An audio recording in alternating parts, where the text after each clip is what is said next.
स्वप्न।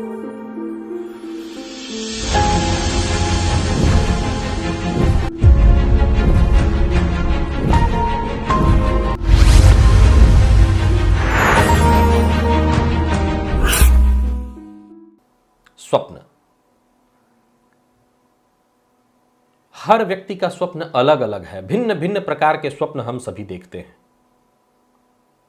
और ये स्वप्न जितना जागृत अवस्था में देखा जा सके, अर्थात सोने का भी सही तरीका, ये भूत भविष्य और वर्तमान सब कुछ बता देता है।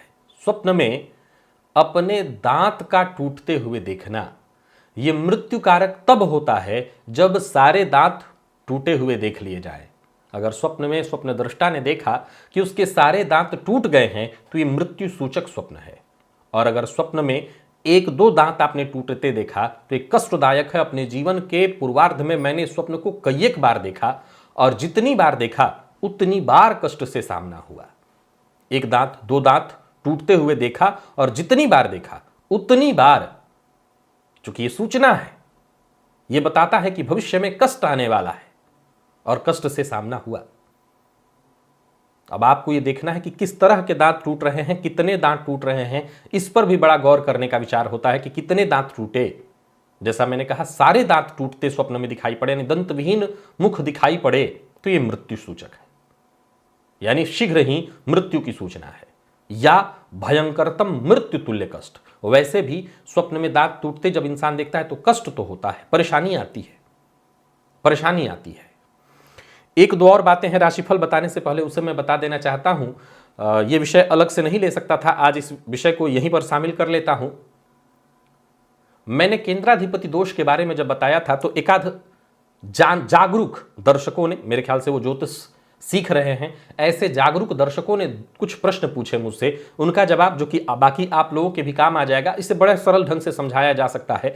उन्होंने पूछा कि शुभ ग्रह, जैसा कि आपने बताया चंद्रमा, गुरु, बुध और शुक्र केंद्र में उनकी राशि हो और केंद्र में ही वो बैठे तो अपनी शुभता खो देते हैं, ऐसा होता क्यों है?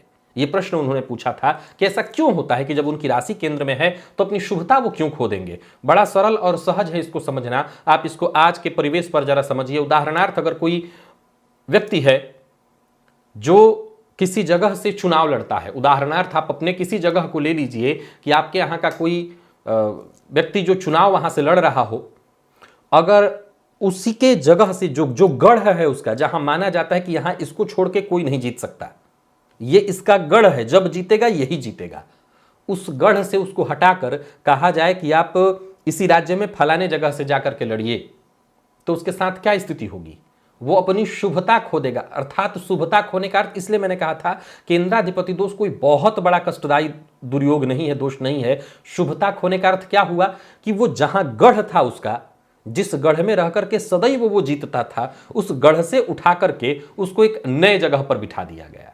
अब नए जगह पर परिस्थिति को बनाना, वहां की स्थिति को लाना, तो जाहिर सी बात है वो असमर्थ स्थिति में है, वो कमजोर अवस्था में हो गया, क्योंकि वो नया गढ़ है। और वहां के जो नेता होंगे वो क्या कहेंगे? ये तो बाहरी है। ऐसा ही कहते हैं आज के लोग, ये तो बाहरी आया हुआ है।